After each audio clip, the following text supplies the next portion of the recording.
Hello and happy August. A lot of us parents are sitting in the quiet time that we get right now that a lot of the kids are back in school. I being one of those, this is my favorite time of the day, mid-morning. It is when I am most productive. It's when that second cup of coffee is hitting and all is right with the world. I would say this August garden tour is going to be, more of the same. A lot of what I have been profiling and showcasing on this gardening channel up to this point.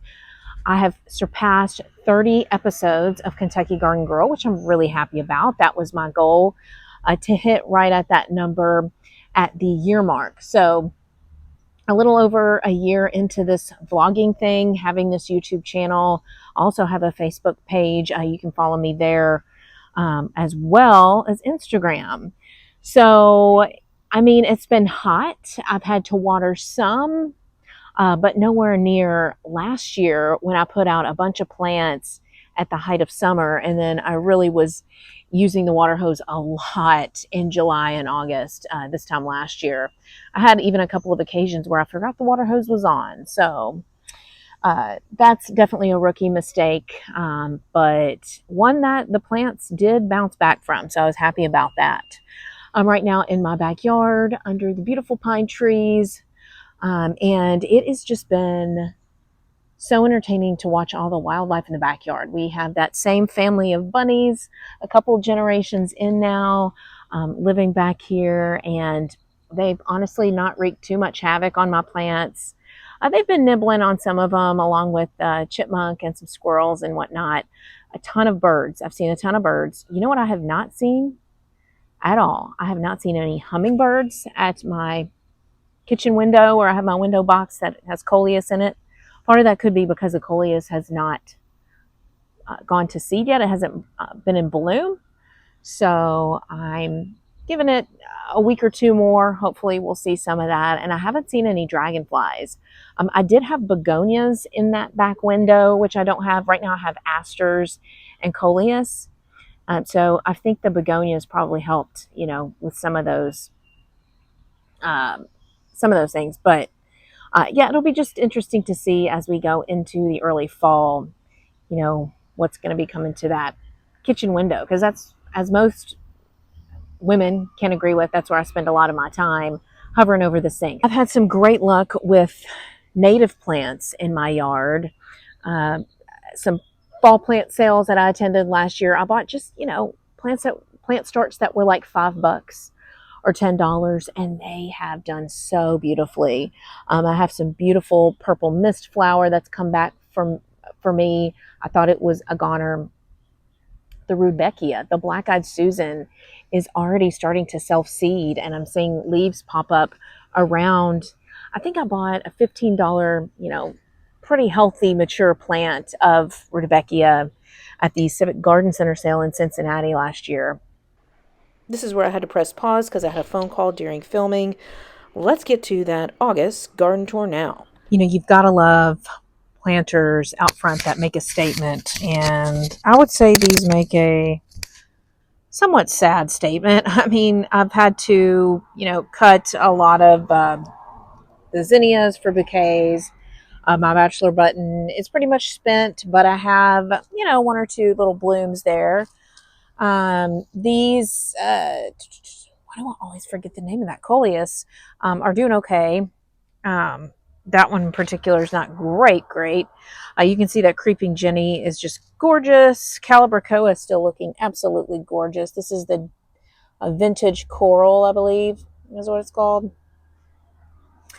And then my other planter out front is also looking, very diverse in terms of the plantings there. So not typically a traditional look to front planters. Usually I feel like people still have annuals, but these perennials that I do have, some of them going pretty strong. You can see in the back here, that's the Eryngium. I grew a ton of that from seed over the winter. Delphinium, not looking super great, but we do have some growth. I grew that from seed as well. And then I've got a random petunia here. I wanted to take a minute and appreciate lovely yarrow. This is the moonshine variety, the yellow.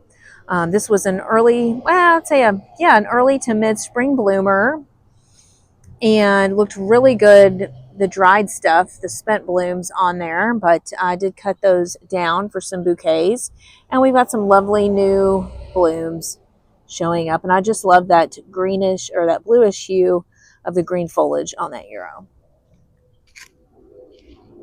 The hydrangeas looking great. They're pretty floppy, so I think I'm going to have to really cut this one down next spring, early spring. I'm going to cut it down probably half. I cut this one down in March, probably a third of the way, and that clearly was not enough. But we do have some lovely big blooms on there. And then I've got my pot with my beautiful sunflower and some ivy. I was happy to report on this. Oh, some little friends flying out of there. I'm happy to report that my clematis is growing back. I bought this for $14 at Home Depot. Of course, that's a climber, the clematis, and a lot of it died back. But then I've got some lovely, healthy-looking new leaves on there. So my plan is to keep this ivy contained in this container. A fall favorite, we have got some goldenrod. Hopefully it's going to bloom soon. I've had some kind of critter eating on the tops of some of them. But you can see that Monarda bee balm looking absolutely beautiful there. The red. This is the area I'm really, really happy with right now. I'm coming out every day to check on the status. It's like there's a little butterfly friend. This is, the Black-Eyed Susan, which has actually spread. This is the first year I've had it. I actually bought a larger plant at last year's fall plant sale in Cincinnati at the Civic Garden Center, and I'm already seeing some other volunteer plants. So they say the first year they sleep for the perennials, the second year they leap, and the third year, or the second year they creep, and the third year they leap. But it looks like second year we did a little bit of a leap already, so can't complain about that at all. This right here is kind of an interesting story. This is called Bidens, and this is the type that I guess is considered a weed, but I just think it's really pretty, and it's got some orange or some yellow flowers that are going to bloom here. You can see, is this it? Yeah, there it is. These yellow flowers. I don't know. I just liked the look of it. I believe it's in the carrot family, and you can tell by the foliage on that. So I'm just letting it do its thing. Hopefully I won't regret that. I do feel like with some other weeds, I had like American burnweed, I have definitely regretted that the next year. But we will see. My viburnum here, I did do the layering method to propagate this, and I can see a new little plant coming up there. And then taking a walk here on the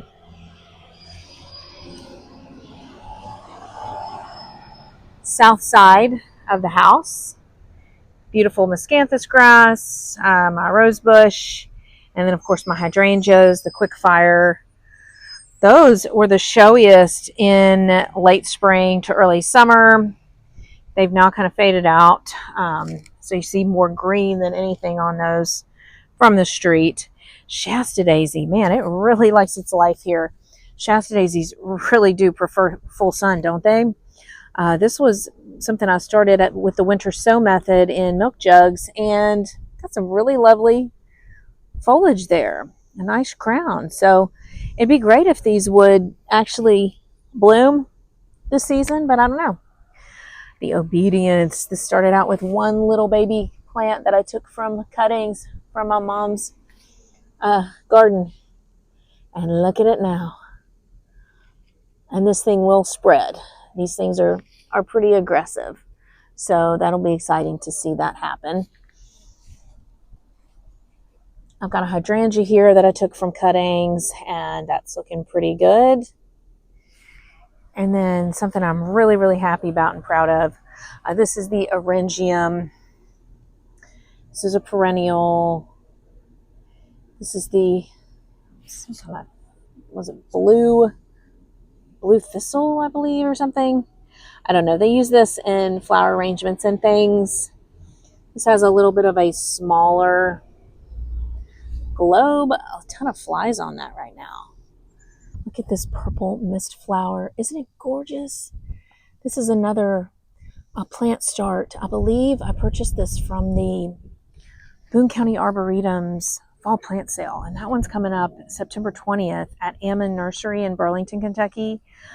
I have such great luck with the natives, the plant starts that I purchase at these local plant sales, because they're teeny tiny plants. They're like $5 plants, but you stick them in the ground and they really don't need too much TLC.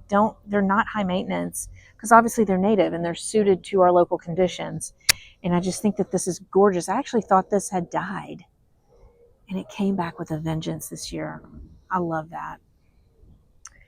And this here is my lovely, lovely shade bed on the north side of the house. I say lovely, lovely, but honestly, I need to work on this thing a little bit more.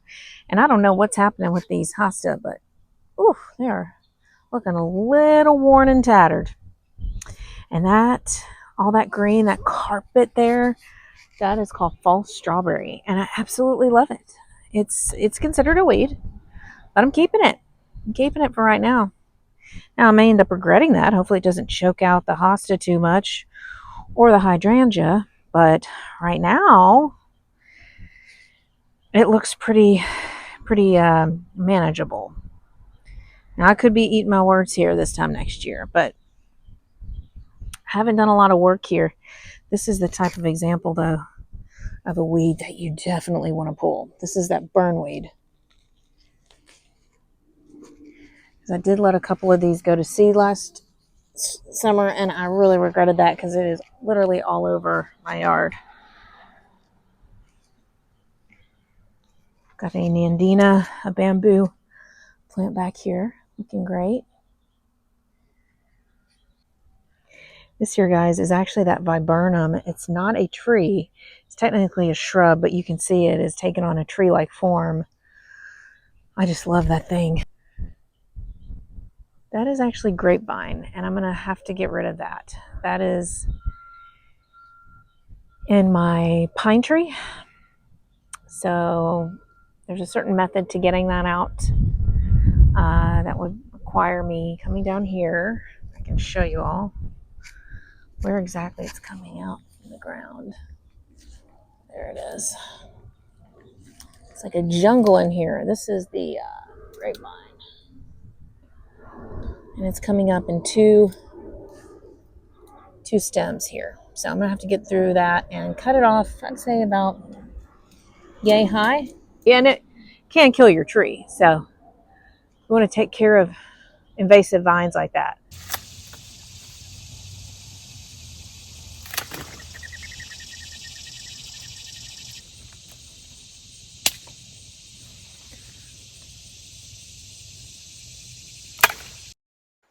This is a close-up view of those tendrils you can see in the middle of your screen that are attached to the branch of the viburnum. The thicker looking stem there is the grapevine, and you can see that tendril shooting out of there. These things are really, really strong and hard to remove. Thank you all for watching my channel. I hope that you enjoyed the August garden tour. As far as the next video, I think it's going to be one that's primarily focused on thinking about getting our plants in the ground in time for fall. I know that, a lot of the plant sales will start up, and it truly is one of the most, perfect times, along with spring, to get those plants in the ground, to give their roots and the root system an especially strong start.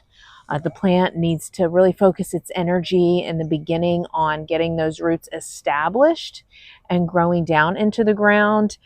And then, of course, later on down the road, you'll start to see the results of that in the green growth on top of the plant at eye level. Be sure to like and subscribe. Tell your friends all about the channel. And give me a comment. Let me know what's going on in your garden now. We are in the 90-degree territory right now, but I am seeing some rain and 80s on the way, which will be nice as we head into mid-August. Bye, everybody.